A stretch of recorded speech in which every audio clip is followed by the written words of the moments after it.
For September the 19th, 2023, we talk about Baldur's Gate 3, Pathologic 2, Swarm, and much more. Welcome to level 473.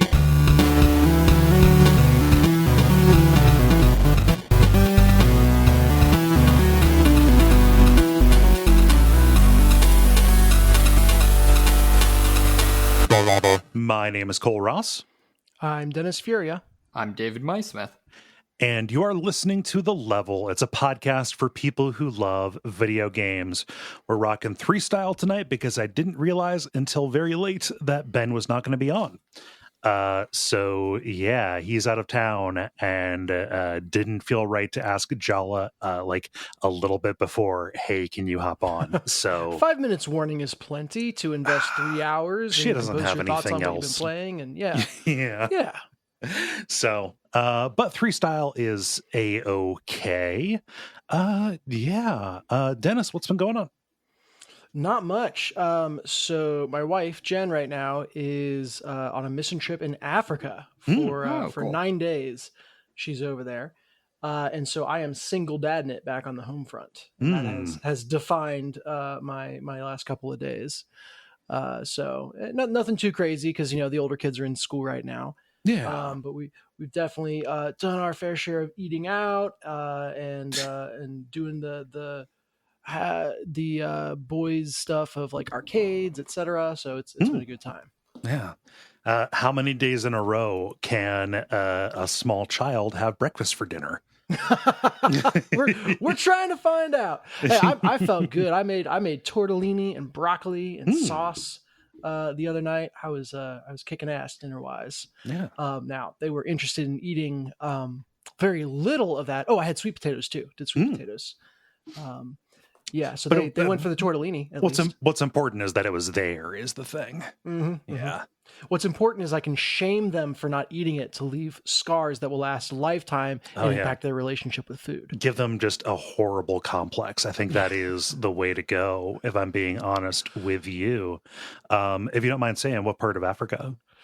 She's going to South Africa. Okay. The church we go to started a relationship with a bunch of people down there during the AIDS epidemic, and it's just kind of continued. So she's doing painting container schools. So have you seen like the shipping container homes or shipping container apartments where people like do that to set something up in a hard to reach place or just for minimalism or what have you? Well, they basically are doing that, but with a classroom.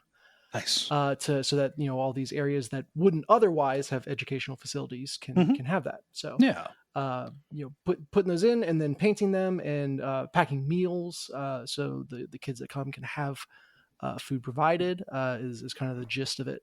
But she's also, you know, she got to go. I forget which mountain. She got to climb a mountain already. South Africa is like wine country, so she got to visit a winery, and she's having some fun too. Cool. Mm-hmm.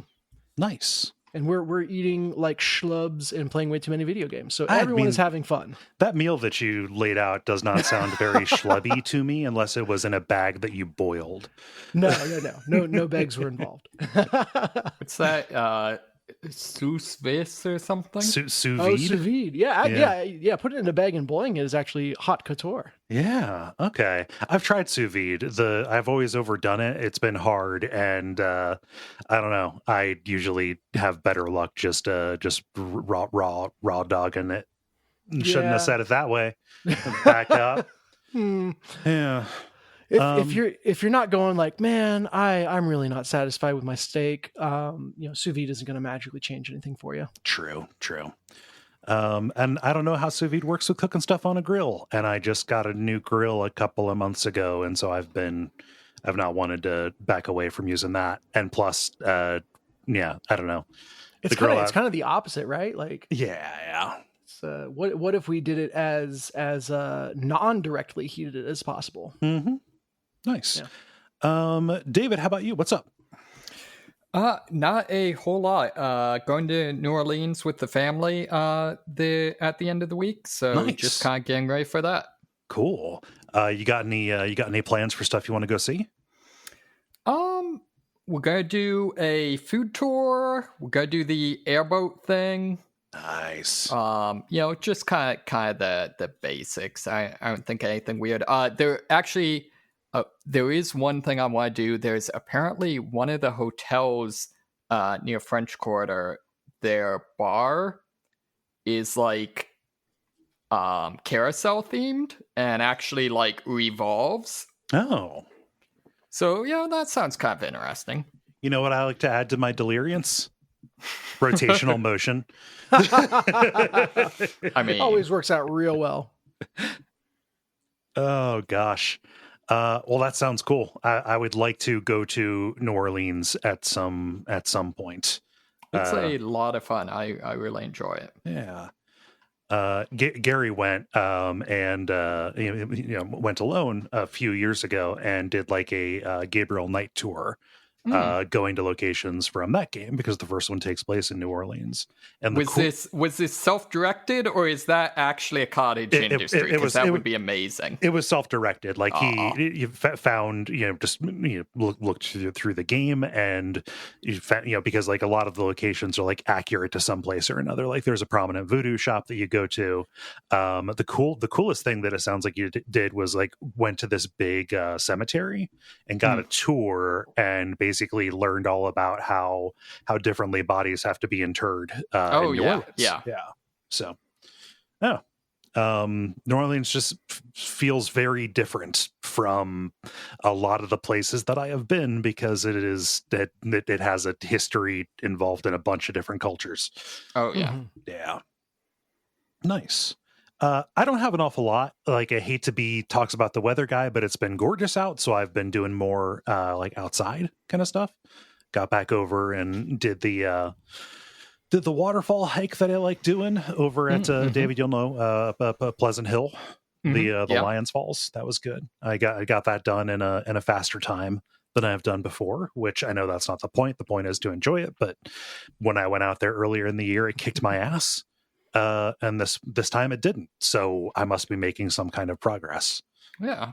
I don't think I'll be able to hike anymore without just feeling like I'm playing Firewatch. Yeah. I really need to try that. I've heard good things. Same, but with Death Stranding. Oh, sure. Yes. Yeah. Which is a very good simulation of hiking. Like I don't do the load balancing thing. I don't ruck. A la Jala or whatever, but like wayfinding and making sure you stay upright is definitely a thing, especially if you are getting any kind of elevation gain. Mm-hmm. Yeah. Well, and I guarantee you, if Jala could push a button to make sure her ruck was set up perfectly, she would. Yes. Yeah. So that's what I've got. Nothing too crazy except enjoying some outdoor physical activity while I can, and that is still a novelty to me. Yeah. So I don't see any reason why we should put off talking about games any longer. I think that would be a way to go. Don't you think? Oh, I've got one retraction I'll throw up real quick. Okay. It occurred to me the second I said it, I'm like, I'll say something. When I say doing boy things, I don't mean like going to an arcade is related to boys. Mm-hmm. It is the children in our family who happen to be boys enjoy going to the arcade. So yeah. Clarifying that. Okay, that is appreciated, but also, I mean, if you got annoyed about that, I'm sorry.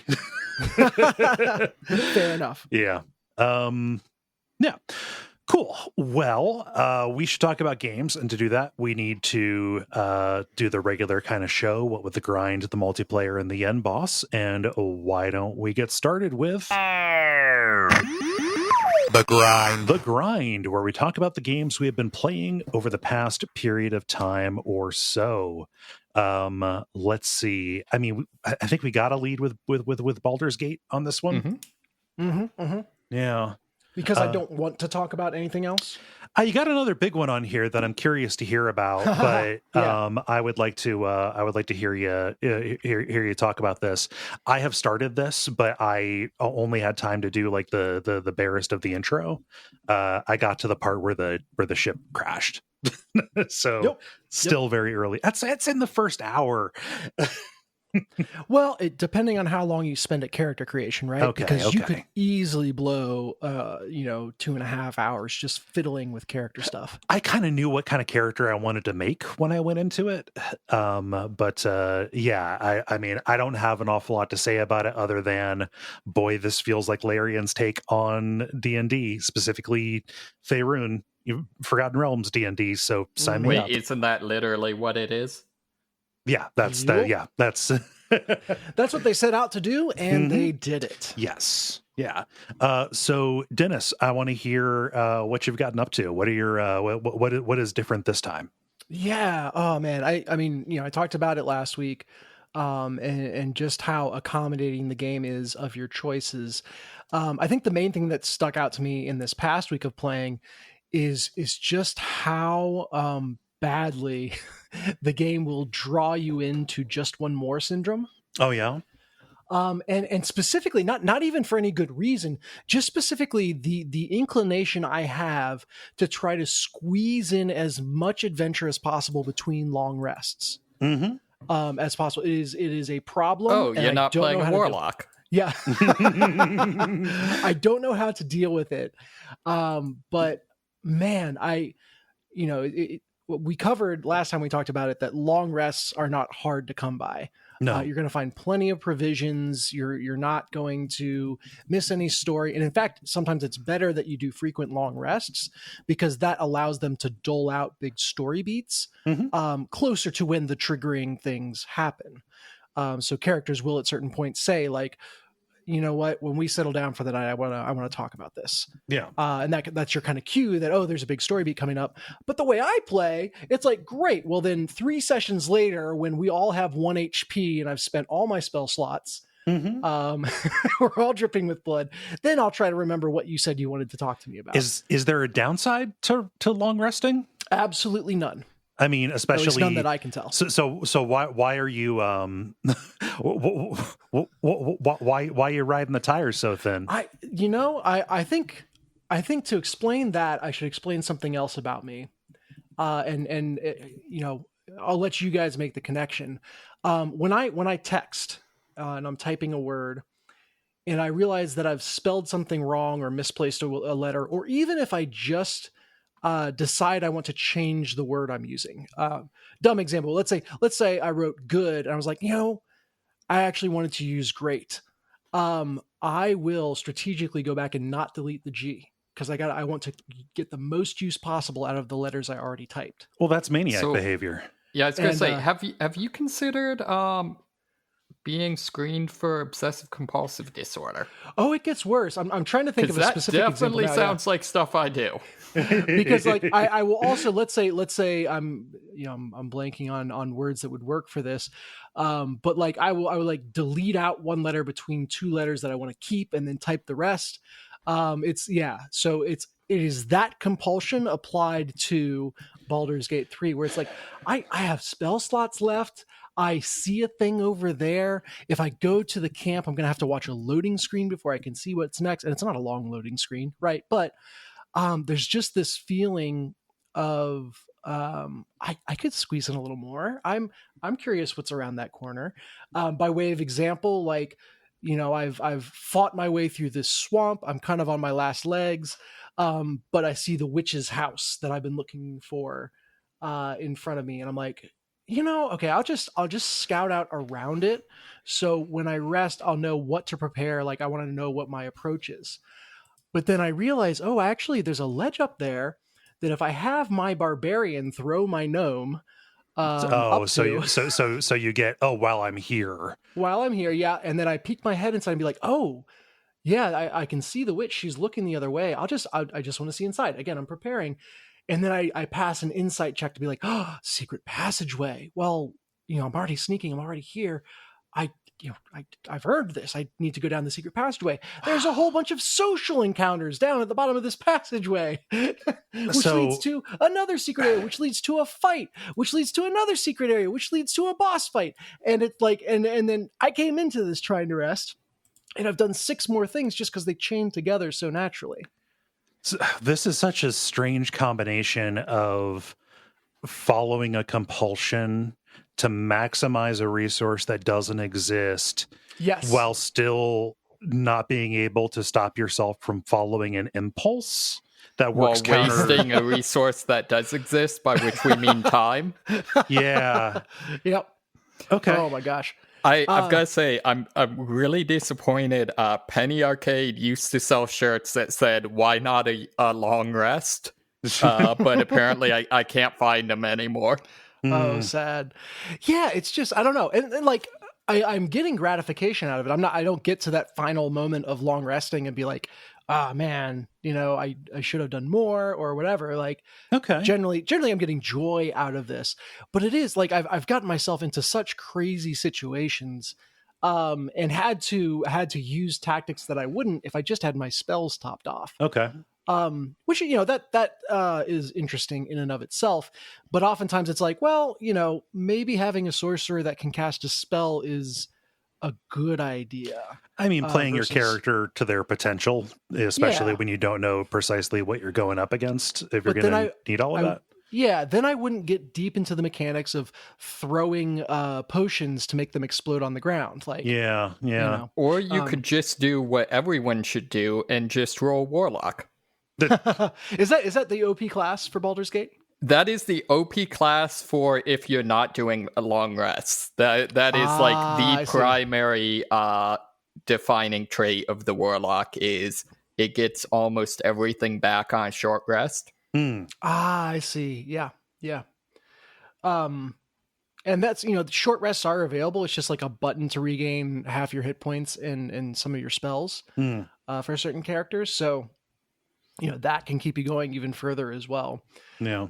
But all that's amusing, but I think it is a testament to just how engrossing this game is. Like, Larian has filled the world with interesting stuff, chained together, that just makes me so excited to explore. I don't even want to rest. Like, I'm like a kid before Christmas morning, not able to fall asleep.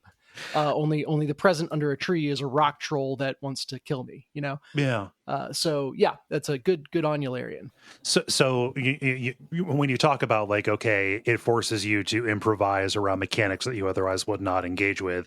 I think that tracks to me, and also lines up with at least an observation that I had, which is the action panel that you have is ridiculous for how granular it lets you get. Yes. Not in a, I mean, it's what, like, I don't know, two by 6 or whatever for just the basic actions you can do, which is plenty. You memorize the icons and you know what they do, but like just like accounting for like weird little gimmicky things that you might want to do, like throwing a teammate or like dipping your weapon into a surface in order to get its effect. Just a bunch of little stuff like that, or even, because this is 5e, there are attacks of opportunity, working in using your action for disengaging before you move, or getting in a pommel strike to stun people. Like, just the amount of additional things you can do besides melee attack, use a skill or use a spell is impressive. And it goes even further into this being immersive simmy, actually modeling the space and the objects in it. Yeah, I mean, stuff also gets even wilder when you start really utilizing the potential of potions and scrolls. Yeah, because now anyone can have any spell. And I think there's some more restrictive stuff in D&D, or at least the variants of it that I've listened to, around like, okay, well, if you want to use this scroll, it's got to be on your spell list and you got to pass a use magic device check and blah blah blah blah blah blah. Yeah. And at least so far in Baldur's Gate, it's just like, no, if they have the thing, they can do the thing. And so now all of a sudden, take the granularity that you're talking about, and now suddenly, just based on how you set up your inventory, make it so anyone can do anything. And it's just, it's mind-boggling. Which, it does lead to, sometimes I'll do something that it was like, well, that was completely ineffectual, or like, oh, I burnt a level 2 spell slot on summoning this spiritual weapon, and then realized that I actually only want to do non-lethal damage. So I guess I won't use this spiritual weapon. That's what save scumming is for. Mm-hmm. Mm-hmm. Yes. And I've definitely done some of that. It's been fairly limited to when the game does something I didn't expect. Not in a gotcha way, but in the like, okay, if I had actually been talking to a GM at the table, they would have said, okay, so what you're about to do means this will happen. I would go, oh, of course, then I wouldn't want to do it. Mm-hmm. So for example, I had this amazing climactic moment where I somehow managed to get a solo character engaged with a boss. The rest of the party was somewhere else, and then managed to use a spell to knock that boss over a cliff and down into the abyss. Mm-hmm. So won by myself. The boss at the start of the combat had set the cage for this captive I was trying to rescue on fire. Mm. And so it was this amazing move, like, oh my god, I can't believe I just won. And then I didn't realize that in the time after the combat ended, it was still counting away on the cage, and then the cage fell apart, and the person I was trying to save fell down into the abyss. And it's like, okay, if I had just known to pause time there, obviously, like I was even thinking about how I was going to stop the burning, get this person down. Yeah. So that saves come around that. And the only, if I can call it a complaint, the only place where that happens rather frequently is around what will and won't break stealth. Oh yeah. So when you, and I'm still not entirely clear, like if you jump while you're traversing, it doesn't necessarily break stealth, unless maybe if you jump while hidden from someone's eyesight, or in someone's line of sight, which I guess kind of makes sense. Mm-hmm. But there's nothing else that I can think of in the game that like exits and automatically re-enters you in stealth like that. So stealth has never been very well done in CRPGs. Yeah, I'm willing to hear exceptions, but I have never been satisfied with the way it's put together. Mm-hmm. They do a nice job of, if one of your characters gets caught, but the others have still passed their stealth checks. Mm-hmm. The character that's caught will get put into initiative order, but everyone else can still move around, quote unquote, in real time. Oh, okay. It's bad in that you can forget that you can just swap over to someone that didn't get caught to try to like continue to position. Right. And I fought 1 or 2 rounds outnumbered and in a bad position before I realized, like, wait a second, I have 2 other people that didn't get caught that I can totally like sneak up on these guys with. They can get the jump. Yeah. Mm-hmm. It also does, ply suspension of disbelief a little bit, because one of your party members got caught and is in combat, and everyone that's in that combat is frozen in place, while the rest of your party just kind of walks around and does whatever they want. So in a weird way, if you really want to not deal with like patrolling enemies, go in and start combat with one character. Okay. Swap back over to all the other 3, and then as far as I can tell, you just have now free reign, and they're going to stop moving around. Yeah, you just keep them locked. Yeah. Mm-hmm. Yeah. So I mean, that lines up a little bit with creating a distraction. Mm-hmm. Yeah. Yeah, it is, except that distraction would eventually get attacked by the people that saw it, right. Not giving you unlimited time to I guess you're around. Right. Yeah. And depends on how distracting it is. This is true. There might be some stuff going on behind the scenes in terms of, like the length of status effects and everything. I do notice it counting rounds outside the world. Mm-hmm. Or outside of combat. So I think there is something going on that's keeping track of rounds in time, even if you're not actively in combat. It just, it's very not well defined, and that really does impact you when you're stealthing. Mm-hmm. Apart from that, like the stories and the writing have been so much fun. The tactical layer of the game has been so much fun. And like you've described a couple times, the simminess of it all has been incredibly fun. So nice. This game is awesome. Yeah. I'm super impressed so far, even with just the, because obviously I've just gotten a taste, but man, what an opening. Mm-hmm. Oh yeah. That opening cinematic is something else. Yeah.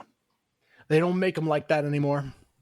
I mean, it's just, I don't know. There's something about the way that it's especially not just cinematic, but filmic. I don't know. It's just real good. Yeah. I don't know that I have anything else to say about Baldur's Gate 3 or questions to ask because it would get into spoiler stuff. So, yeah. Money Smith, are you playing it? I forget now. No, I'm waiting for it to come to Game Pass. Aha. Gotcha. I don't think that's actually going to happen, but... Yeah, Xbox shat the bed pretty bad, ignoring it. Yeah. So I think what's the story with that? Like, I've heard that, but I don't know, like, how in what sense did they ignore it? I guess just did not fight to not have it PS5 exclusive. Oh, I didn't realize it was PS5 exclusive. Well, PC and PS5, yes. Right. Well, yeah. And I think, Microsoft is getting a piece of that, regardless from PC stuff, but yeah. Yeah, I don't have I don't know the particulars of it. I just know that they were holding. There was something to do with the Xbox, specifically related to it can run on Xbox Series X very well, but part of Microsoft's certification or something has to do with needing to run on both the Series X and the Series S. Oh, yeah. That's right. Yep. Yeah. And that caused a huge delay on the Xbox version. Yeah. And I don't know if that has any impact on it. Going to Game Pass or not. It could just come to PC Game Pass. I don't see a reason why it especially would or wouldn't, but I could also see Larian not wanting to make a deal if they were going to enforce that arbitrary thing, given the fact that 15 people bought an Xbox Series S and 10 people bought an Xbox Series X. So we're not dealing with huge margins here. Yeah, so actually, now that you mentioned it, I actually read a thing on this. Apparently, they have since relented and said that they are allowed to not have split screen on co-op on whatever the weaker system is, whereas initially they weren't going to allow that. So my understanding is that's the thing. Okay. Yeah. Cool. Well, I have nothing more about Baldur's Gate. What's the other thing you got, Dennis? Yeah, so I actually came back to a game because of the Steam Deck. Oh, yeah. This is a good one on Steam Deck, too. Yes. Picked Disco Elysium back up. And specifically picked it up because I was trying to think of games that would be good for the deck, and this fit the bill nicely. It has been real fun coming back to it, especially because I am coming back to it in the most in-character way possible. Which is not remembering a whole lot. Not remembering. I think I have a map of the first area in my head, and I kind of knew my way around that, and I knew I was investigating that. And then I'm vaguely I think I might have changed locations. Well, I had to have, because I don't recognize where I am. Okay. And I can't really remember why, or maybe I just wandered further in one direction than I had before. That initial screen with the traffic jam is very large. Where is the location that you're at? I dropped into the pawn shop, and I saw the lock that's stuck open by the billboard that fell down. Yeah, that's at that is at the far south end of the main screen where the traffic jam is. Aha. Okay. Yes. So I had not. I do not remember how I got down there, and you could have told me oh yeah, that's a you have to teleport there through a quest that you must not have remembered, and I would have believed you because I had no recollection of this area. Yeah. But it's really funny, playing a character and having the dialogue options for just I'm sorry, I really have kind of forgotten what's going on. I'm completely winging it right now. I'm going to need you to explain it to me in Pigs and Bunnies. Yes. It's no, this hits home in a way that it hasn't before. So in some ways, I tap on Kim's shoulder and ask him to brief me again on the case as a refresher. He sighs and does so very kindly. God, Kim's the best. He politely finds something very interesting on the other side of the shop when he hears that I'm asking the pawn shop broker for hard drugs. and all these things. I don't remember why, but the electrochemistry in my head says that drugs sound good, and that's as good to go on as anything else that I remember about the game. Electrochemistry made a salient point, and volition was nowhere to be found. Yep. So yeah, it's like a whole new level of role playing for it. And I'm starting to get my bearings a little bit, just remembering like macro level what's going on, but all these micro level conversations are just super displaced from anything I recognize, and I'm finding that wildly enjoyable. Specifically because I think a funny connection point to Baldur's Gate, Disco Elysium is so structured around failure. Yes. Around doing or saying the wrong thing, or completely misreading the situation, or having the right read but completely failing your skill check. And Baldur's Gate 3 does much the same thing, where it's not you fucked up so you get the worst version. It is, okay, now a different interesting thing happens. And man, I'm really appreciating that in these two games. Yeah, they're both like having they're like having excellent DMs at two very different kinds of tabletop games. Yes. Which obviously Baldur's Gate 3 would be D&D. I'd have to say, if I had to compare Disco Elysium, it would be like a We Are John kind of deal or something like that. Is that another Herman's Head kind of thing where it's multiple personality things? Yeah, acting like as skills? multiple players with one person, all with different agendas. Okay. Yeah. Nice. So that is Disco Elysium. I didn't make a ton of progress, but it just kind of marinated in the atmosphere for a while. Any and what an atmosphere it is. Have there been any like NPCs or interactions that have stood out to you? Yeah. So you come across two old guys playing with their bowls. And you misread a shot put and chuck one of them into the river, or at least I did. They're doing like a shuffleboard thing, right? Yeah, I mean, I still don't understand the game they were playing. Yeah. But they were very angry when I did not play it the correct way. Well, yeah. And understandably.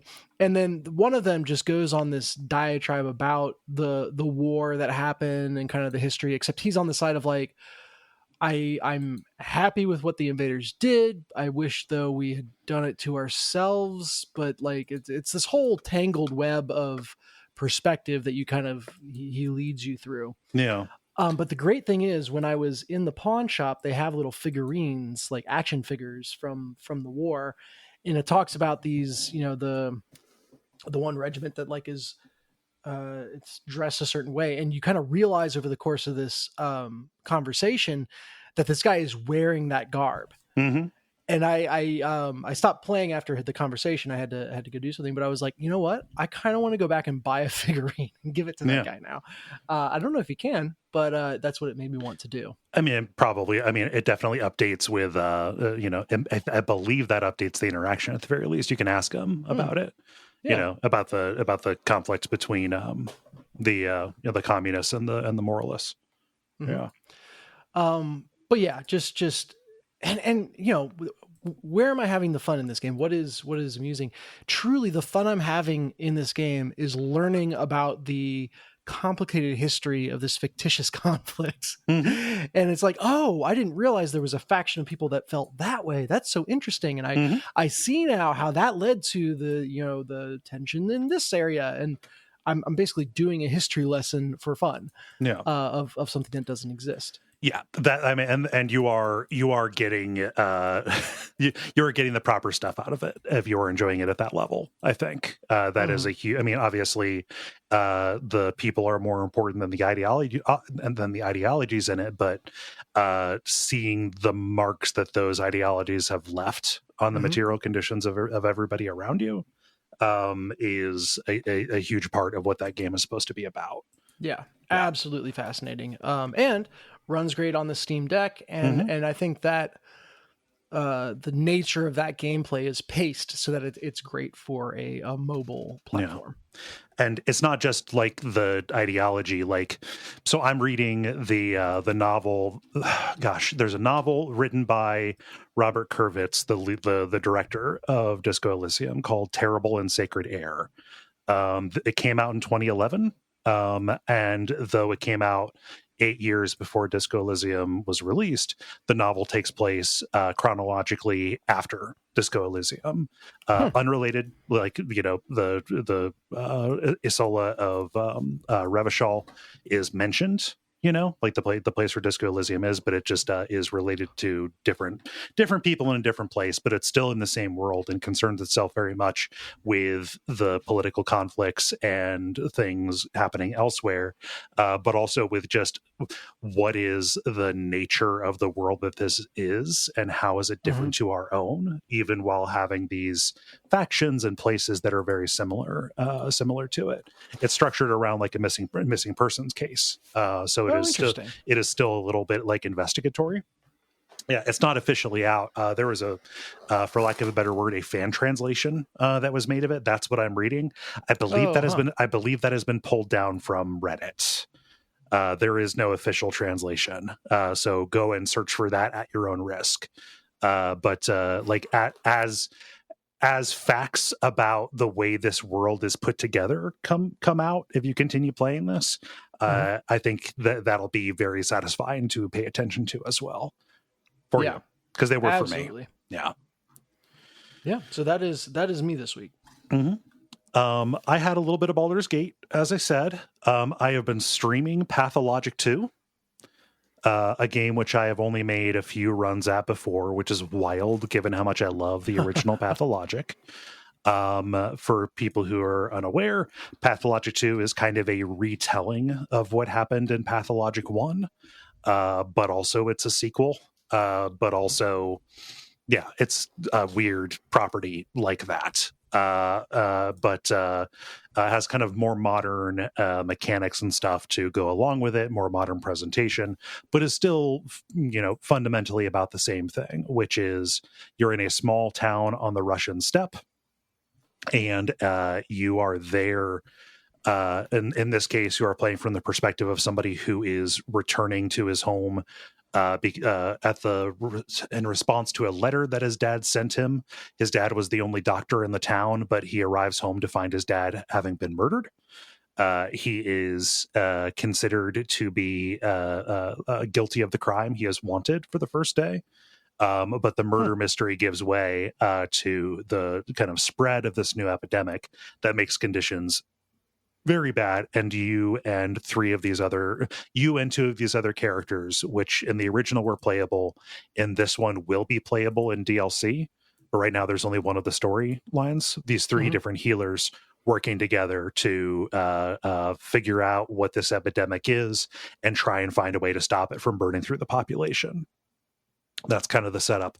Functionally, this also is still about rooting through garbage and finding things to give to children in exchange for bullets and hard drugs in order to game an increasingly hostile economy to satisfy your needs that are increasingly harder to satisfy: your hunger, your immunity to the disease, your equipment.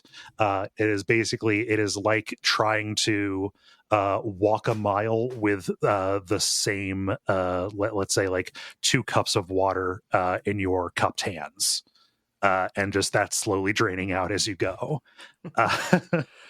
Who is the Gollum looking dude from the cover art? Let me see here. Pathologic 2. Oh yeah, that is one of the Russian steppe crew. That Russian has nothing to do with Russia. It just happens to take place in Russia. That's one of the like the steppe people, the people from the from the steppe outside.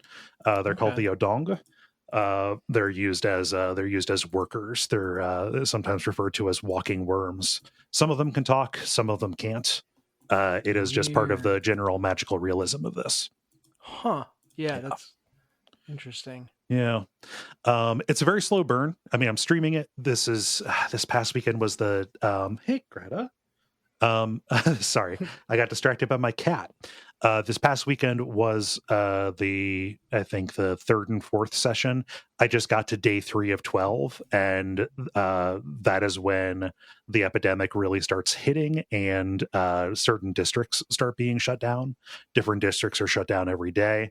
And when I say shut down, I mean the literal air is clouded with disease and the soot of this. The buildings are overtaken by scabs.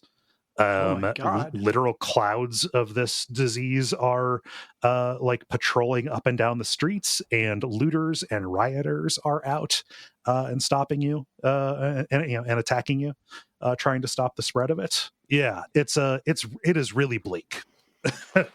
Which is what you're there for. I'm not positive that I'm going to finish it on this. I think that I have made some fundamental mistakes that make it so that this stream is probably not going to be a complete one. I imagine I'm going to have worked my way into a corner, but that's just kind of something that you have to accept with it. Do you mean that you won't be able to get a quote unquote good ending, or just that you've kind of locked yourself out of stuff that will stop you from progressing, period? Just lock yourself into a situation with no food, no ability to heal yourself, and no money to get the things that you would need to get those. Got it. So you're kind of in a death spiral right now. I am I'm at what feels like the very tippy top of a death spiral. That seems very topical. Very. Yeah. It was a hard game to play and think about for a couple of years there.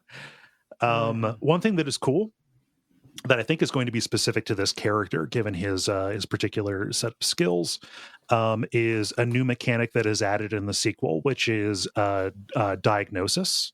So previously, like if an NPC got sick, it was always identifiably with this plague, which was called the sand pest, is what it was called.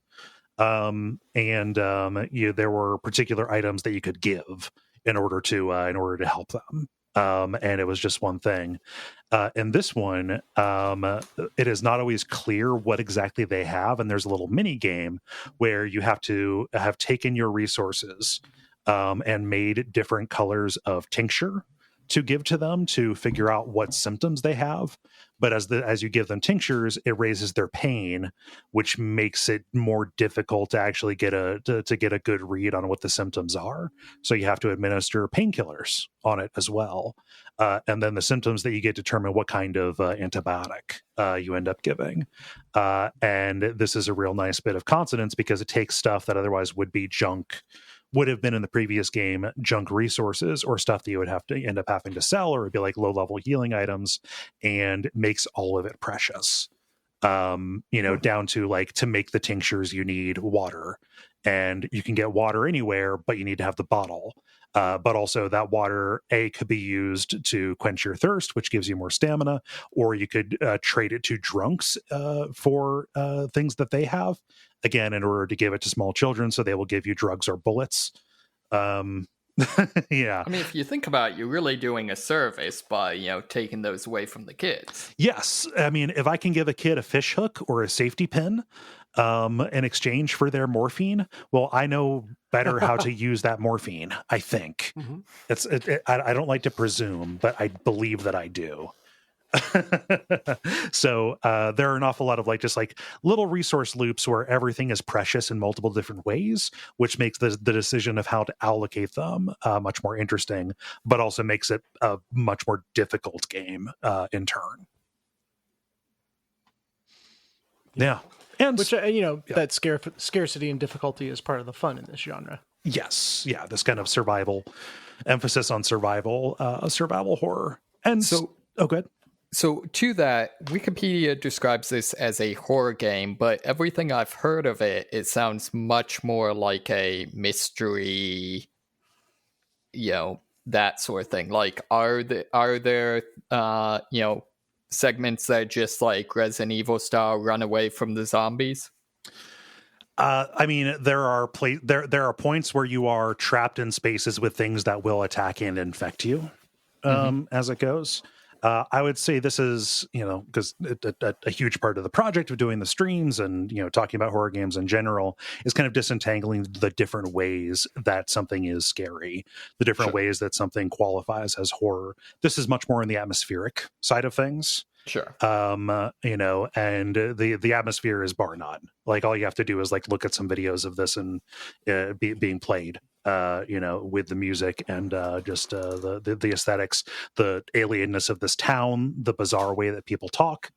This is more on the atmosphere side, but there are those moments where things get very tense, and this is in addition to the just ridiculous stress of, again, always having that water drain out of your cupped hands. Mm-hmm, mm-hmm. Yeah. And the writing is fantastic too. I mean, it is like Disco Elysium. The first one I have very frequently likened. Put those two in the same bucket because they are novelistic. This one has a little bit less text than the original one does, just because of the way it handles dialogue and the way that it handles its translation. But that doesn't mean it isn't playing with incredibly good characterization and very heady themes that are not very common in video games. Okay. Yeah. So it's cool. It's probably a game I'm going to have to put down for a while after I fail and then make another run at it using the knowledge that I got from this one, which makes it like the survival game that it is, but also unlike survival horror games in general. Sure. Yeah. Any questions about Pathologic 2? Mm-mm. Cool. The last game that I played is a game called Swarm.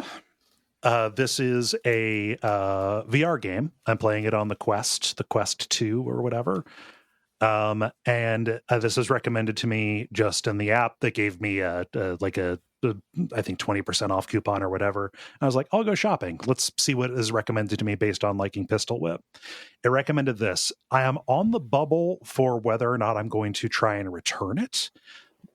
Only for motion sickness reasons, not because I think it is a bad or unfun game. So what this is, the story is like a real dumb comic book kind of setup. There are these swarms of alien drones that are invading the world, and you are this cocky hero who is the only person who can stop them. The agency that you're with gives you these two pistols, these two guns that will fire, but also have grappling hooks on them. The way that this is pitched in the Quest store is Spider-Man plus guns. And this is a wave-based arena shooter where you are flying over the sea, grappling between these grappling points in this kind of circular arena, shooting these swarms of drones that move around Galaga-like, while also trying to destroy the special ones that stick around to try and attack you, keeping yourself in the air by grappling on to particular points. Because you have two grappling hooks, you can kind of steer and affect your trajectory. And you are attempting to, make it so you're in the right spot, either as you are swinging, to shoot at what you want to aim at, or send yourself high up enough in the air that you get a good vantage point that you can fire with both pistols at things while you are falling, and then catch yourself and then swing back up at the last moment. Can you understand why this would make me motion sick? Yeah, I'm watching a video of it right now. Holy crap. I knew it was a risk. I wanted to see if I could stand by my grappling hooks, make anything fun. And when this is singing, it really does sing, because so it's also a rhythm game. No, I don't. No, it is not, unfortunately. But it'd be cool if that was an element. I never turn my nose up at a rhythm game, but when it sings, it really does. The swinging does feel very good. The fact that you have two of them, just literally, okay, I'm partway through this swing and I need to pull my way around to the left, so I'm gonna grapple on something to the left, and then it will alter my trajectory as I go. The problem is your physical body doesn't match what your eyes are doing, or what what is there. Also, the grappling lines are bouncy, and this doesn't stand to reason, because if they're stretchy or bouncy, then this shouldn't work. But like a way that you can also alter the trajectory of the way that you are going is you do like a little yank on them to like pull yourself up short.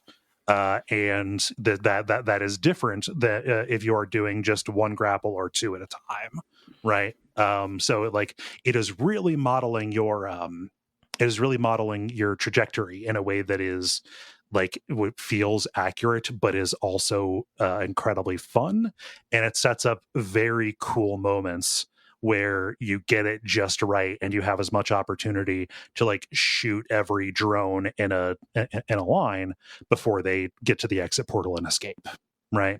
Again, the problem is in the game you are doing all this crazy stuff and you as a person are standing in the middle of your living room like a dope hoping nobody's looking in. Yeah. This almost sounds like was it Lufthansa or whatever? The game by the ridiculous fishing people. Yeah, where you've got like the it's a side-scrolling bullet hell shooter, but the whole mechanic is your ship is rocket powered, and so you can like shoot up and then spin in midair to like fire backwards while you're still moving forward, and things like that. Mm-hmm. Yeah. That actually is a pretty good description. I've never played Lufthausers, but that lines up. You should check it out. I think you might like it. Yeah. I mean, it's not a very extensive game, but yeah.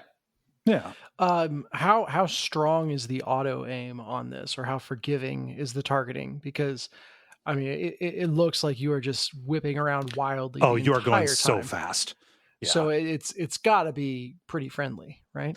You have to be like, I found myself having to aim quite a bit. Like I felt like I had to be actually pretty precise. A lot of this is aided by the fact that you have time slowdown a little bit. Okay, that cures what ails you. Yeah, that is limited though. It is restored as you grapple. So like as you do more intricate grappling stuff, that meter fills back up. So you want to save it for moments where it really matters that you get the aim right, but it is there, it is present. Cool. Yeah. So probably going to return it if that mechanism is available, just because I found myself unable to play it for more than 15 minutes at a time. That said, it is a game that is meant to be played in short bursts. Like it is purely just an arcade action game. It's not Half-Life Alyx where it's expecting you to deal with flying around it. I think the in-game speedometer had me at like 60 kilometers per hour or something like that. Jeez. Or 60 meters per hour. Sorry. But yeah, it's a lot. Interesting. And if I can't return it, whatever, I'm out $20, but yeah. This is a demo of what VR can do that no other game can do well. So hopefully we see refined versions of this and more of this kind of thing in the future. Yep. I've played a few like first-person grapple games, just in the search for finding one that really, really works. I've not found one that works either in just regular 2D, not 2D, but you know what I mean, regular display and or VR. But the hope springs eternal. Yeah. David, how about you? Hey, so like I mentioned, I've mostly been just getting ready for, traveling, but I have been continuing to play Starfield. Cool. I think we kind of went over a lot of it last time, so just gonna kind of hit some interesting bullet points. Something I found interesting about this thing that I didn't realize going into it is, although this is a setting where space travel is fairly common, and routine and that sort of thing, it's actually not a setting where humanity has spread particularly far throughout space. based on like one of the backstory elements is there's two main kind of nation states or whatever that the two opposing factions, and one of the backstory elements is they have a treaty that neither of them will colonize more than 3 systems.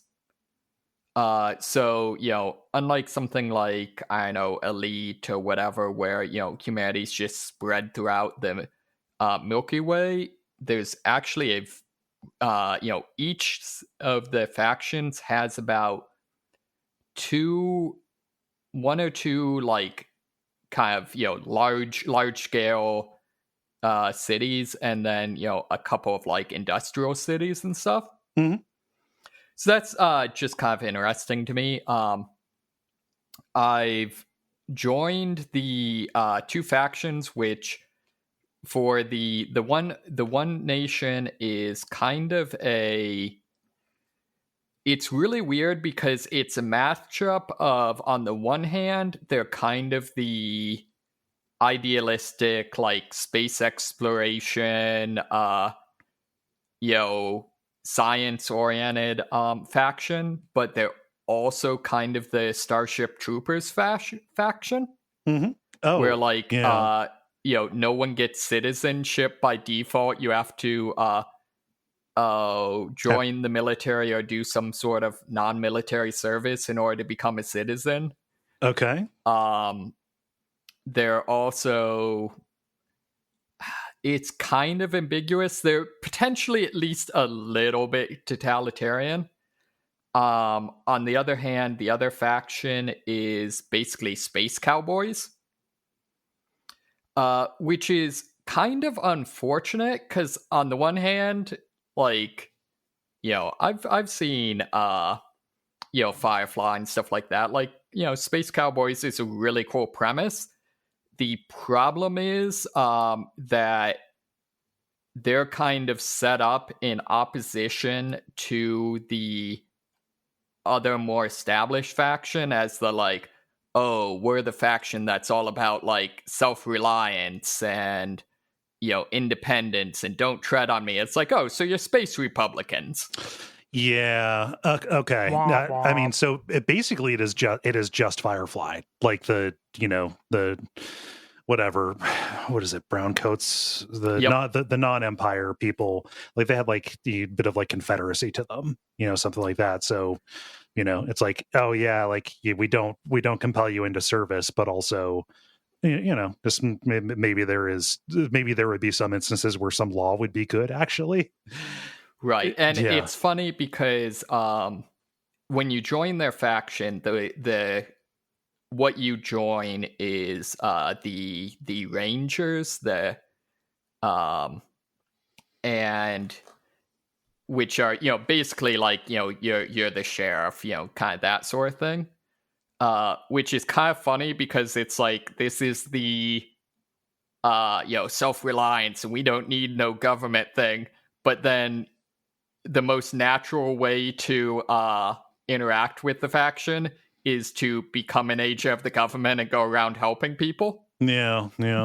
Which is kind of funny. So yeah, I will say, I think some of the kind of space Republican thing is definitely intentional. Like the game point blank, comments on the fact that their society has like no social safety net, stuff like that. Mm-hmm. I think some of it is just a unfortunate side effect of our current world. So like the head of the Rangers, there's really not any indication that like he's not a good person, but has like a thick Kentucky accent, and I cannot hear him as Mitch McConnell. Oh, it's really, just a problem of coding. Yeah. Right, exactly. So, but, it is interesting. It's cool that you get, cowboy-themed weapons and stuff like that. Mm-hmm. Also, the kind of funny thing is that they're actually, that government is really kind of a allied of a couple of groups that were opposed to the kind of empire or whatever. And the other main group is basically the cyberpunk kind of faction. Okay. Which their main city and kind of the name of the faction is just Neon, which is super, super on the nose. Yeah, a little bit. The writing team ran out of time. They're just like, fuck it, Neon. Nobody accused Bethesda themselves of having an awful lot of imagination. That's why they had to borrow all of the imagination of Fallout. Yep. Mm-hmm. So it's weird, I guess. So much of this game just seems like taking kind of the elemental units of like what are the different things that make up space fantasy and then have a thing that represents them. Yeah. But I will say it is kind of cool that the playing through their faction missions is very kind of, detective, ranger, going around interrogating people, kind of negotiating hostage situations, dealing with the, underworld cyber runners, that sort of thing. Mm-hmm. So that's pretty cool. The other,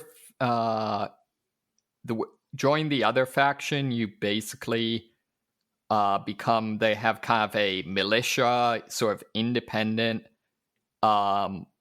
wing of the Empire's military that you can join to get citizenship.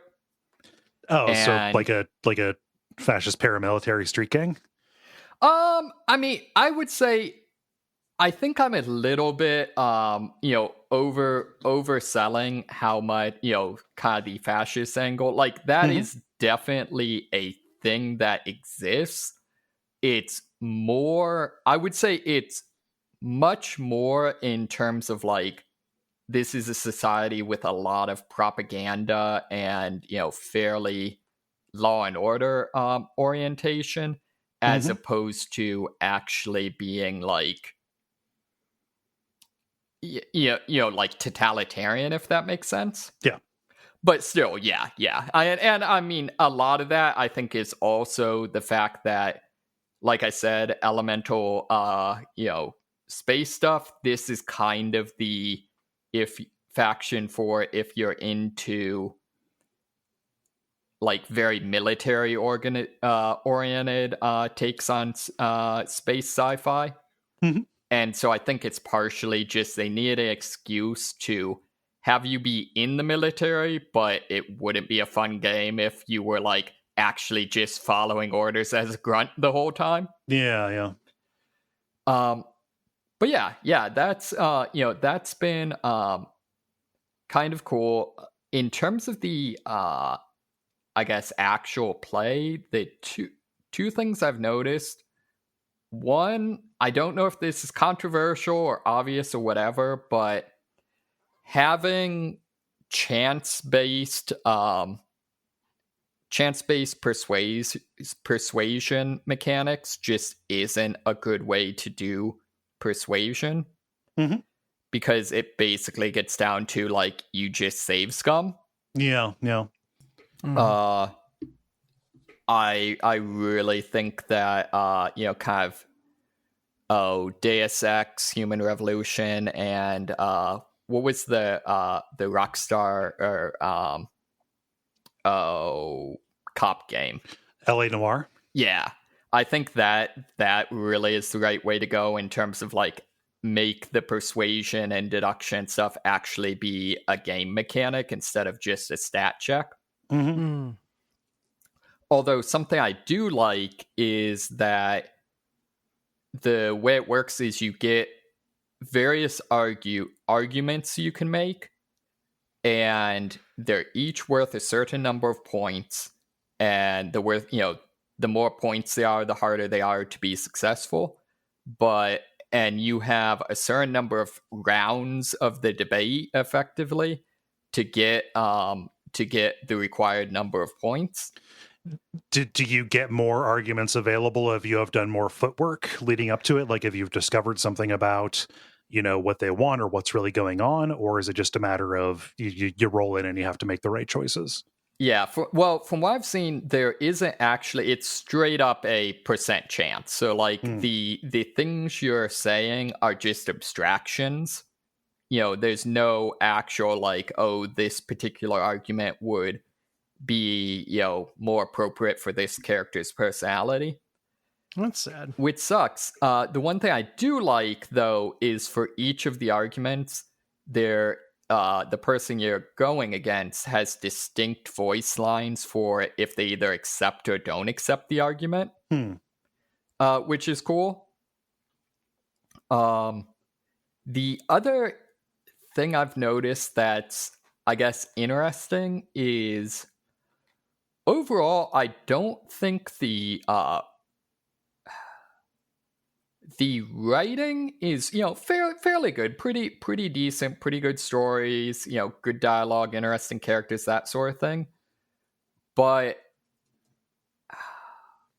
I don't know quite how to describe it, but the consistency and tone is often very, very off.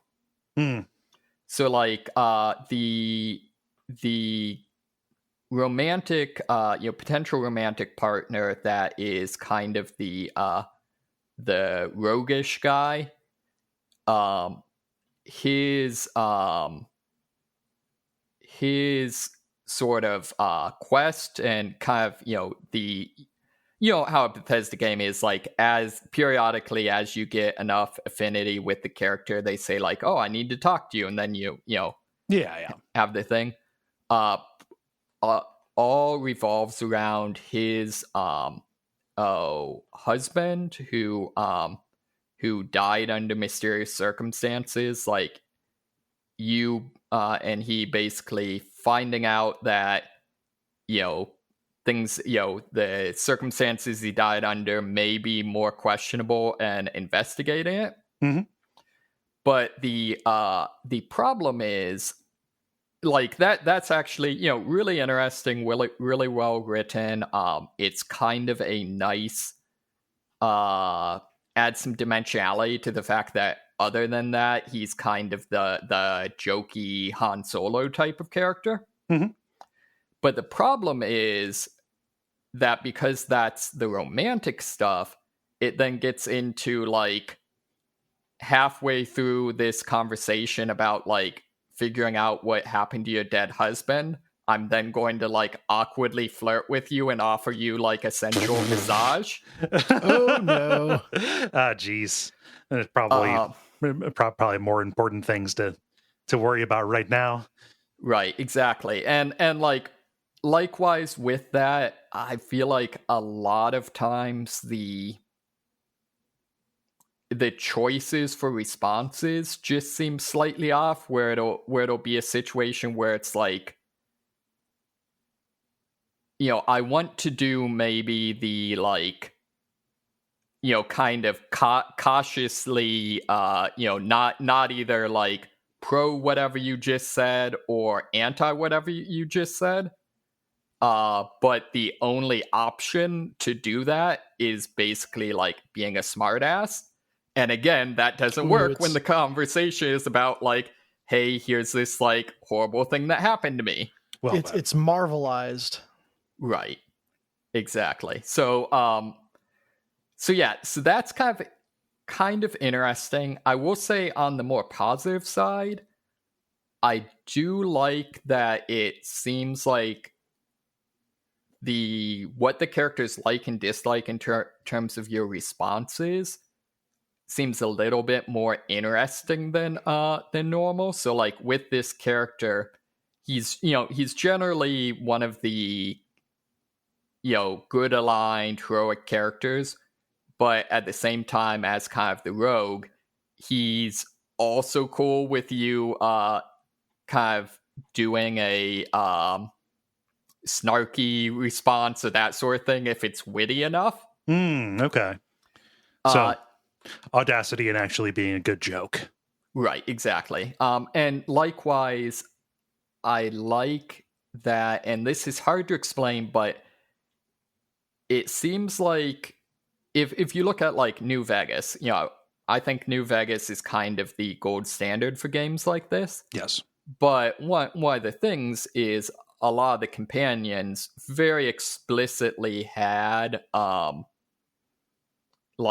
this is the character that's like, pro Caesar's Legion, or the character that's definitely not. Mm-hmm. Whereas this time around, you're much more seeing like they don't care what faction you join. It's more they're seeing the way that character kind of interacts with that faction, if that makes sense. Okay. Which I think's interesting. So again, with the character, the companion I've been having, if you go with kind of the more the Imperial faction, he's doing a lot of kind of, bucking the system, and you get a lot of his asides. So like you'll go through some propaganda, and then he'll pull you aside and be like, all right, here's what actually happened. Whereas when you're more with the Space Republicans, it's a lot more him sort of, speaking truth to power, that sort of thing. Right. So yeah, so that's, it's one of those things. There's definitely good things in this game. It definitely has some, some interesting flaws. Mm-hmm. But yeah. So that's really as far as I've gone so far. What kind of character are you playing, like mechanically? Like, or is there a particular? I guess, like, I don't know how the class system or the skill system in this works. Yeah. So the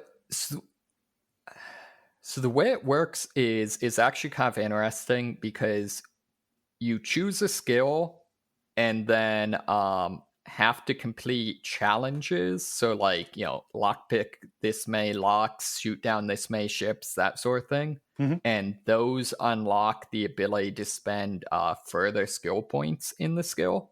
Okay. That being said, I haven't found skills to actually be that important. So I pretty much just keep my skill points around until I need them to spend on something to actually unlock the ability to do something. Okay.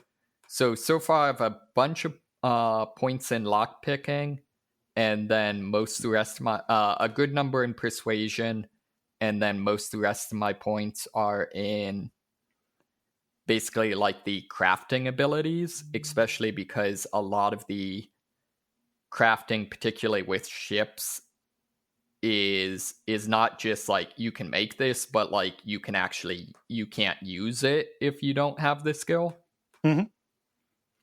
So yeah, okay. So that's what I've been doing. I've mostly been using revolvers. So you're not using the far future space Colt M1911? No, I am not. Okay. It's very funny that there is just straight up a 1911. So that one's actually interesting, because the at least the one I have, one of the perks, if you go with the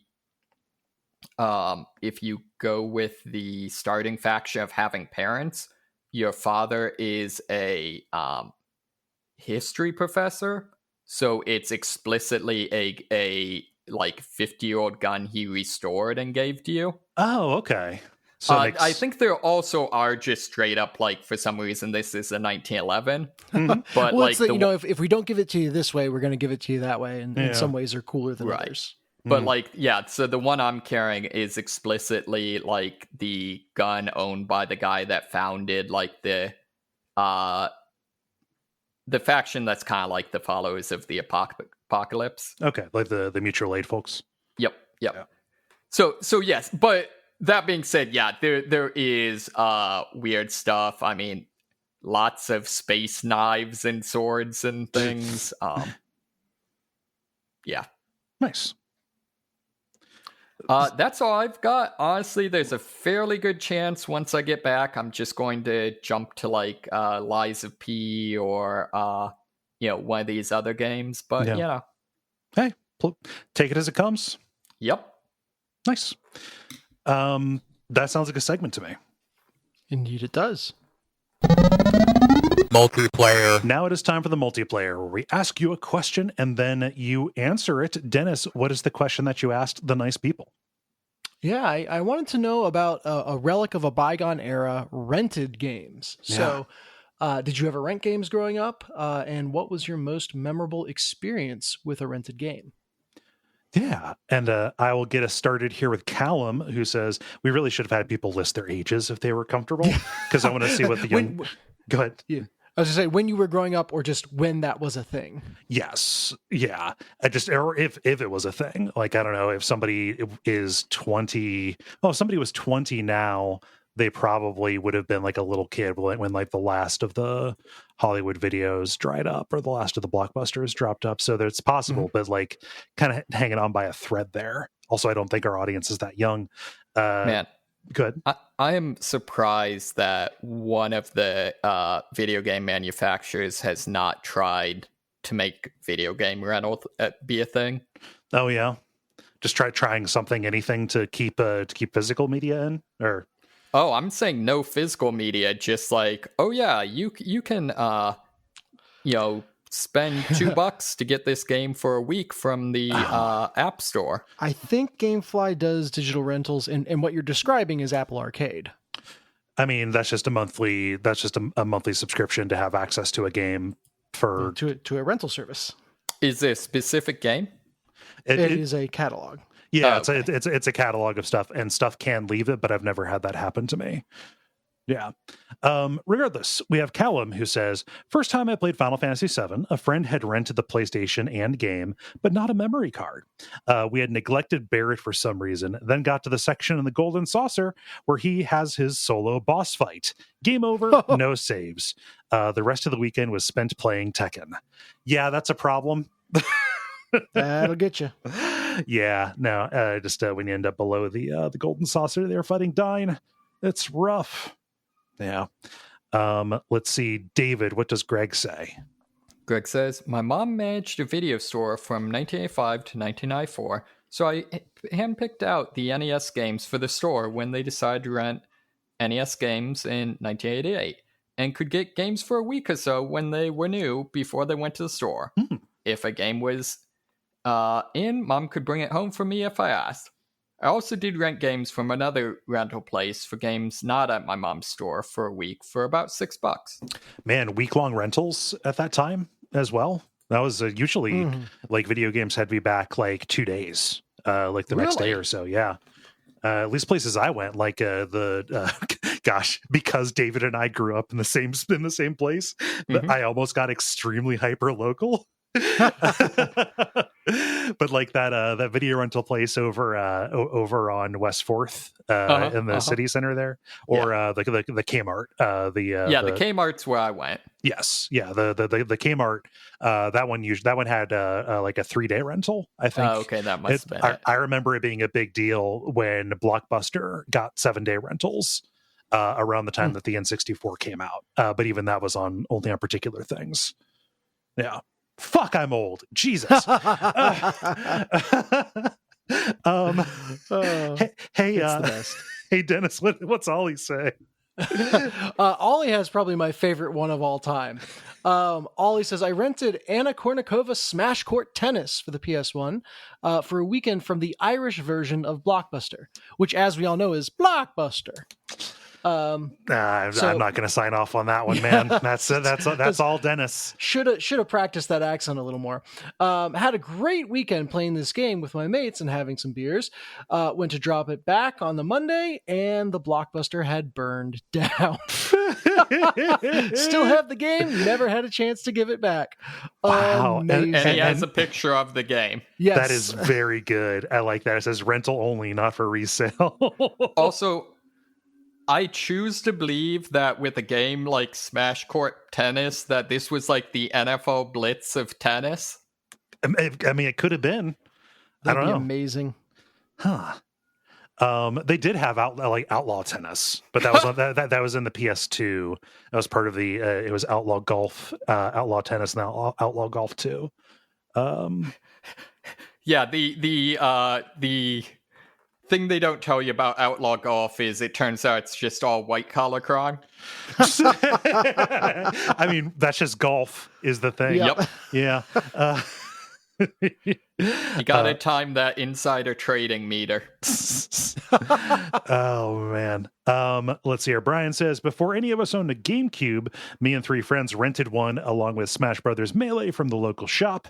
We didn't have a memory card, of course. But you could believe we left that bad boy running for 72 hours so everyone could play as Mewtwo. And then they continue. For the real video rental shop heads out there, the name of the store was Dave's Video, and Dave was a 90-year-old man running the whole operation himself. I mean, obviously. Hell yeah. Right? Yeah. Yeah, the memory card thing, it was either you got a game and it was cartridge, and all of the save slots were taken. So you had to decide whose day am I potentially going to ruin in the future by overwriting their save? Oh, no. Mm-hmm. Or you had to use your own memory card or end up in a situation like this where you couldn't save. Yeah. Wild. David, what does Peter say? Peter says, when I was in high school, I rented Rogue Galaxy the summer of my junior year. I had a lot of fun playing it the 1 week, 5 days really, that I was playing the game. I then was super excited the following summer after graduating and getting a summer job to find that my Blockbuster was now selling their copies of Rogue Galaxy. I don't know if I ever bought the copy I first read, but in some ways it feels like I did. Nice. Yeah, I think that ended up happening. I think the SNES copy, Final Fantasy 2/4, that I ended up getting was the copy that I rented enough for the SNES to probably have bought it many times over. Yeah, nice. when they were selling it to make room for other stuff. Nice. So which game was that? Final Fantasy 2 at the time. Final Fantasy 4 now. Yeah. Yeah. Yep. And then round us out, Dennis. What does Jacob say? Jacob says, pretty sure I screwed up a rental copy of Ocarina of Time when I was 9 or 10 by flying too close to the sun using my Game Shark on it. Uh-oh. I used it to bypass the first 3 temples, and when I used the hacked gems to unlock the Temple of Time early, they all glitched out and fused together when they were placed in the temple. I don't think it locked me out or anything, but I was honestly too disturbed by seeing that to keep playing that copy. I'd like to imagine that some other kid rented it down the line and thought the gems were supposed to do that. You gave Zelda a demon. You literally performed a ritual with a djinn, and it possessed the cart. Mm-hmm. Yeah. There's a grizzled police detective, days away from retirement, working your cold case, and it's finally the demon Zelda killer out there. Yeah. How is Zelda, just Zelda games in general, but particularly Ocarina of Time, so freaking breakable in interesting ways? I mean, I think specifically with Ocarina of Time, because they were developing. It was developed on the Super Mario 64 engine, and they had to do crazy things to get it to run. It might also have to do with the fact that it was initially planned. At least at a certain point it was planned for the N64 disk drive. I think, I don't know. There's just something with the memory, but Ocarina of Time in particular is especially breakable for that reason, or reasons related to that. But I'm sure it does this plenty, but the stuff you hear about, it doesn't just hard reboot or go to a black screen. It just gets wild. Mm-hmm. So yeah, that's in some ways, I guess. Most people don't know this, but Majora's Mask is actually just a glitched version of Ocarina of Time. It wasn't. They didn't program it; it just ended up that way. Oh yeah, Majora's Mask just happened. Yeah.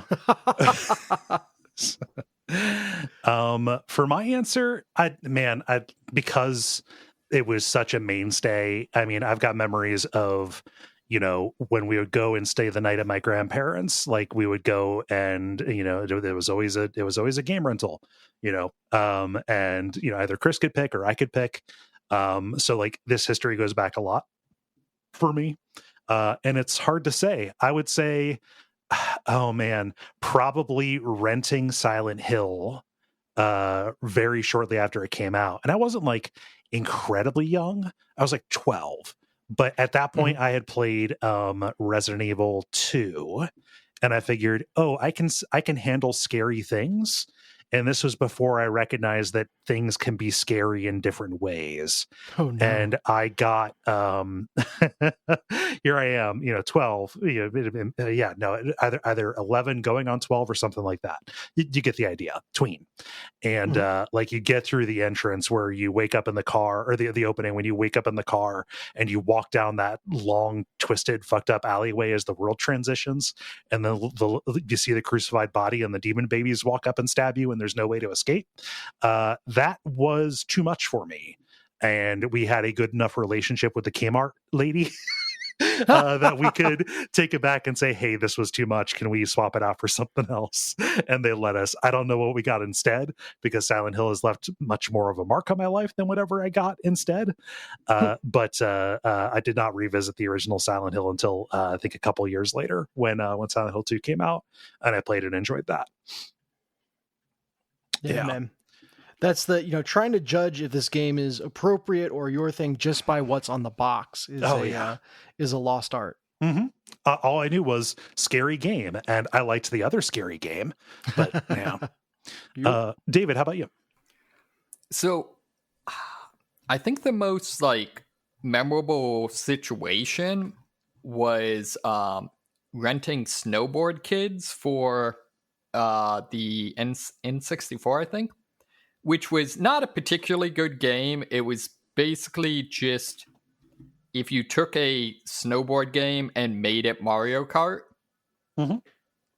But the weird thing about it is, it's a game that used the save card, but for some reason, despite being a super basic game, it required an entire save card. Oh no, I hated those. The dicks.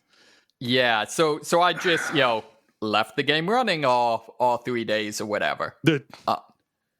But probably more relevant in terms of games that actually had impact. I really loved Ogre Battle 64. Oh yeah.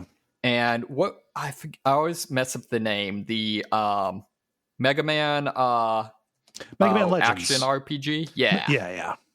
Yeah, that was great. Mm-hmm. Mega Man Legends is really good. I never played the N64 version, but I greatly enjoy Mega Man Legends. Combat's I really wish that would get a sequel or whatever, or another sequel. What I mean? There was a plan. There was a plan to do Mega Man Legends 3, but it was canceled. It was originally going to be for the 3DS. And that would just very famously just dropped. Now. Tax write-off. Yep. Funny how that just ends up. I hate it. Dennis, how about you? Yeah, for me, I use the image of Gamefly's marketing for this, and for me that was really the rental system that I interacted with.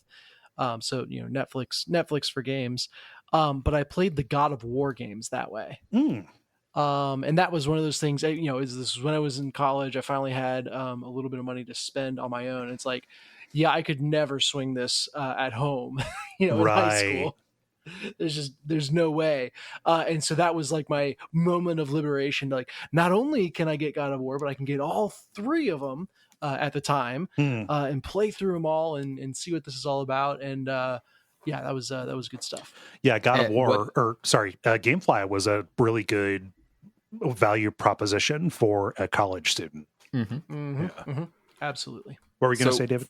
Well, from what I remember, we were roommates in college, and from what I recall from God of War, it's just even as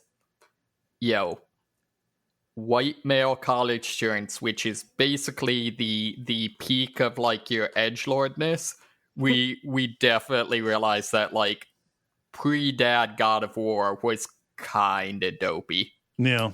Yeah, the big thing I remember, I think it was from 3, is he's fighting his way through this area and then just stumbles into a harem where all of these naked ladies start trying to fuck him. But the thing that tips him off that this is not real Yeah, okay. It's like a necklace or one of their eyes, like it's something gleaming green. It's a necklace or their eyes are green or something like that. And it's like, sometimes I just, wander into an orgy and it happens. But, green necklace. Hey, that's out of place. This can't be. Yeah. So that was, just laughing at how absurd it was. I remember the thing for me was, after he is just straight up, murdered, thousands of people, completely unprovoked, him getting super butthurt about like Pandora and being like, I'm not a bad guy. Yeah. That whole thing. It's like, no, you're an awful person. There's no redeeming you. Put this on the Nice Guys subreddit. It was a mistake for them to make the 17+ rating called mature. I realize that's a trait point, but it is, you run into those situations where like, no, that is false advertising. Is what that is. Oh gosh. Good question. Good little trip down memory lane. Thank you for posting it, Dennis. And thank you, folks who responded, for responding. If you would like to be like them, you can go to Facebook, join the Duckfeed community group, and watch for the prompts to go up on Monday afternoons. The end, boss. Now it is time for the end, boss, where we talk about things that are happening in the world of video games and how we feel about them. Have either of you seen any details about the Xbox leak? They're making just another that one? There was one. Yeah. So the story of this is it was initially thought that the FTC leaked this, presumably by accident. It doesn't seem like something a government... my conception of a government agency is not that they would do this capriciously or intentionally. Your mileage is going to vary on that. But what it actually turned out was somebody from Microsoft, what it looks like is somebody from Microsoft's legal team mailed something with a PDF attached that they really shouldn't have attached. And it got to the press. These things related to the Microsoft and Activision FTC suit, revealing a ton of things that are on, basically that were on Microsoft's plate, things that they figured would influence the acquisition. Right, the overall price, the value, blah, blah, blah. This includes subsidiary companies as well. And there were some things that were that are a little bit more concrete, things that have been more fleshed out. The idea that there is going to be a new Xbox Series X that is entirely digital, which is fine because it is just a Game Pass machine anyway. Down to things that seem a little bit more likely, like a product pipeline specifically around Bethesda. Like there is something called Doom Year Zero that is on the slate. This is a little bit outdated, so it's saying it already should have been out, but stuff gets delayed. Also on here is a Fallout 3 remaster, Dishonored 3, which is exciting, a sequel to Tokyo Ghostwire, stuff like that. Basically saying like, yeah, this stuff does exist. Down to emails with flights of fancy from what's his name, the head of Microsoft, Phil something or other, just talking about not just what companies they want to possibly acquire, such as Nintendo. I mean, that would be great. Or even like less likely seeming Valve, but like talking about the the particular people that they know who could buy enough stock to tank things in order to lower the stock value so they could make the acquisition, basically force them into an acquisition. Okay, that's bad. Yeah. So I don't know. We just went from amusing to criminal. Yeah, I don't know if I don't know if that's if there is pending investigation on that one. But yeah, the idea of Microsoft buying Nintendo, especially ridiculous. Them saying Nintendo games are going to leave their hardware anyway. Like their model is the past, when Microsoft has literally sold 25 console units between the Xbox the Xbox One and the Series stuff. So yeah, just a whole bunch of stuff came out, and the official response from Phil, what's his name, the Xbox head, is like, what's his name? Yeah, it's Phil Spencer. There we go. Basically saying like, hey, this is really out of date. It's disappointing that stuff got leaked. Blah blah blah. Legally covering your ass kind of stuff. We're looking forward to announcing a lot of this stuff. We're looking forward to announcing a lot of this stuff officially in the coming days, blah, blah, blah. Yeah, so that's the basic rundown of what's going on. My response is that Dishonored 3 and a new Doom game sound really good. I'm not over the moon about Fallout 3, but a remake of it seems like it'd be fine. What's y'all's takeaway from this? Check still not buying an CCs. Xbox. Let's do Dennis first. Check your CCs. Yeah. And David, what was it you said? Still not buying an Xbox. Yeah, it seems a little bit a little bit too late. Horses out the barn. I still think it's really weird that they just don't straight up have the next Xbox be like a prepackaged PC. I mean, it would make a little bit of sense to me. Mm-hmm. Yeah, just call it an Xbox, but it's like this year's Xbox ship year or whatever it is. Right. And, the Xbox 2024, and it is just a reliable PC built with maybe a front end on it for Windows, like a big picture mode. But if it's called a PC, moms will be afraid to buy it for their kids. Yeah, probably. They don't have to call it a PC. Oh gosh. Yeah, so that's a too big of a story not to respond to my mind. There might be more details as it comes out, or there might be more details as the time this episode comes out. The Fallout 3 remaster is interesting to me because I wonder how that's going to play with Starfield in terms of, will Starfield like whet people's appetites in the case of David, or drive them away from new Fallout or new Bethesda games, in my case, to Fallout 3, or will it have the people that were disenfranchised with Starfield just like, I'm done, I'm not even interested in Fallout 3? I couldn't begin to guess. I think that people who were turned off from Starfield might still be attracted to a Fallout or an Oblivion remaster, just because that is also on the slate. I forgot to mention that, because those are comforting, and they kind of know that the bones are there, and that at least it is writing they're familiar with. So I don't know. They just need to freaking give all their franchises to Obsidian. I mean, I wouldn't argue. No. Let's see. Hey, Dennis, what's happening in the world of Switch ports? Yeah, so we talked earlier about all this drama around Xbox and wanting to make sure that Baldur's Gate 3 could run well versus not releasing it at all, etc. And Switch just has a very different approach. So Mortal Kombat 1 has just come out, and people are raving about it, etc. But those playing on the Switch are not so happy. The graphical downgrade on the Switch is comical, to say the least. And we know the Switch is a less powerful platform, so stuff isn't going to be as reflective and fancy. But that doesn't excuse things like every character's eyes being bugged out all the time. Like literally no facial expression animation. It's it's the what's his face from Friends. Yeah, Jimmy, Joey. That's the meme that I saw. The Joey two-part reaction GIF where he's like smiling and then he's freaked out, eyes bugged. Yeah. Everyone looks that way in Mortal Kombat 1. Objects in the background will just kind of drop in and out of existence depending on how the Switch is feeling at that moment.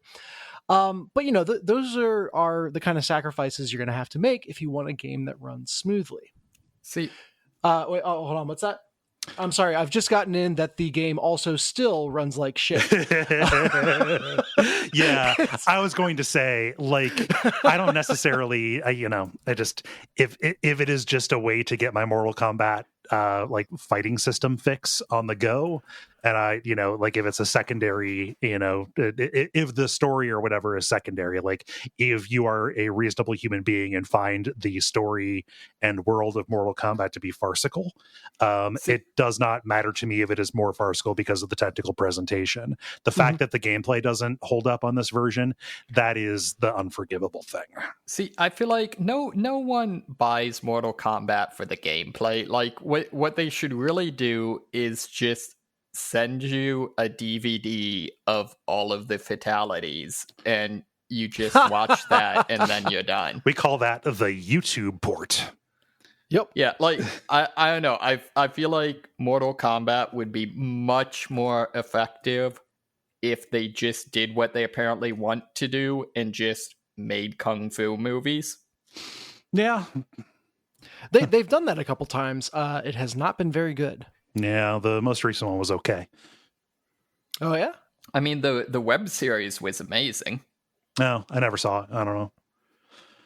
That's because it was made by people that actually care about the franchise. True.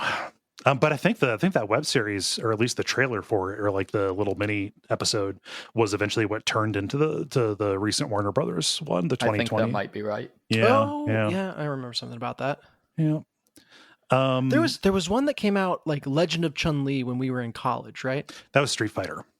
Oh, that was Street Fighter. Yeah. Yep. Yeah. Street Fighter's gotten a lot of great spin-off media. The anime and manga are good. The pen and paper games apparently pretty awesome. Huh. Well, good for them. Yeah. And bad for whoever did the port job on this. You don't you don't want your games becoming a meme for the wrong reason. And woof. No. This is going to be a hard cloud to get out from under. You had to see, like, not only do they have to do a poor job porting it, but then several waves of people need to sign off on the bullshit port to get it out into people's hands. You have to very mistakenly believe that people are not going to notice or care. Yeah. I mean, I don't know. I have a very biased understanding of the Switch. Like, I feel like isn't that kind of par for the course for Switch? Our primary target market is people who buy it by accident because they don't understand the Switch store. There have been surprisingly good Switch ports. Like the Switch port of Doom and Doom Eternal are both very good, to my understanding. Like, people have been surprised by the by the quality, and studios that know what they're doing have been able to put out diminished but still very functional ports. This is just I don't know. I think that we have reached the point where the Switch hardware is too outdated, and the game that they are adapting, it assumes too much about modern hardware that it just you can't make both ends of that belt meet. Yep. Yeah, maybe Nintendo should just make a modern system. It'd be cool if they did. I wouldn't. I would not turn it down. Let's see, David, what story you got? Okay, so this one's kind of a weird one. It's really just a discussion on a forum that I found really interesting. One of the programmer forums I follow, someone asked, what's the purpose of the press any key screen at the start of video games? Well, it's to check and see if your controller or your keyboard has an any key. Exactly. So there's, again, this is just people in a forum, so, nothing necessarily, I don't know, authoritative, but some interesting ideas. Seems like the most common suggestion is it basically lets the game know which of the various devices hooked to your computer or whatever you intend to use. Yeah, I could see that. The other thing people point out is that it makes it so games that have long load time, you don't have to sit there waiting for it to load because the game will, immediately jump into gameplay. Mm-hmm. Similarly, if a game connects to the internet, it generally doesn't connect till you press that button, which saves the company bandwidth. Makes sense. Yeah, so I think that's well, and then a lot of people pointing out that this is probably partially a holdover from the attract mode from arcade games. Yeah. Oh, huh. Yeah. Mm-hmm.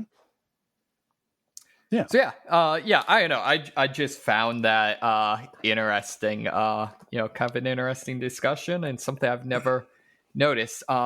Interesting fact: the whole Microsoft press Control Alt Delete to log in.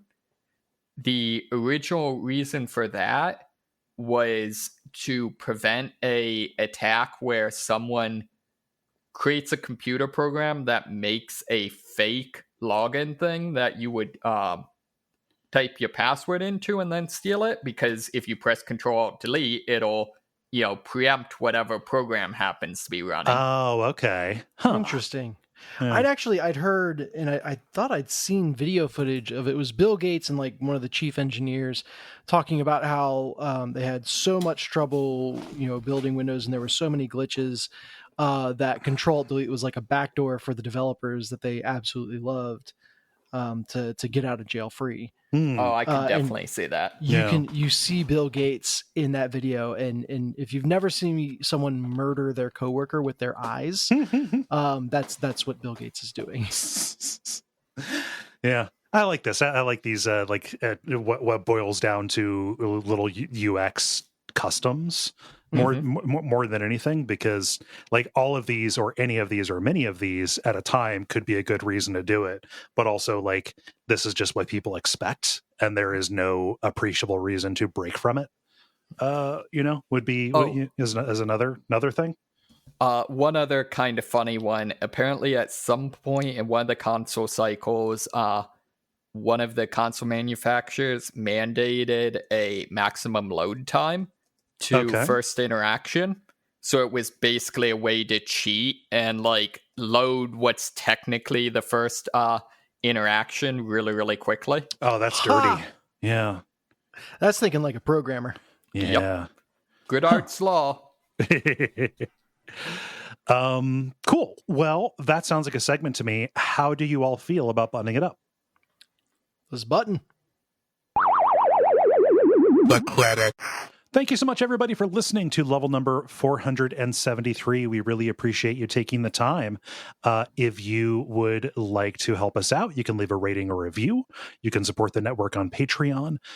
You can tell your friends. You can subscribe. You can participate in the multiplayer by going to the Duckfeed community page. It's all there. Those are all things that you can do and that we appreciate. Dennis, you got anything for us?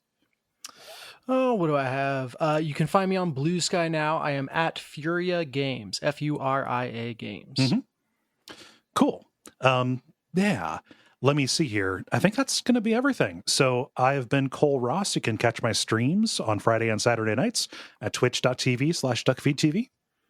I've been Dennis Furia. I shot the cannon indoors and already told you where you can find me.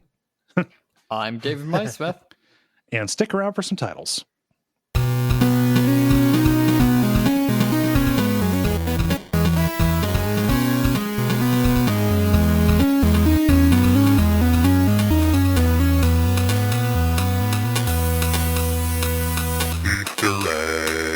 God, these cats are just going wild. I don't know what got into them. Cats gone wild. Yeah. I have two. I have Give It to Me in Pigs and Bunnies. And I have You Gave Zelda a Demon. Not bad. Dennis, what you got? Or David, what you got? I got nothing. Okay.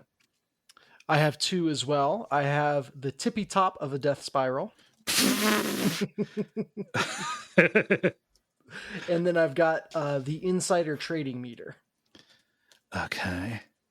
I like the tippy top of a death spiral. Yeah. I'll go with Topical. Always. All right, then it is decided.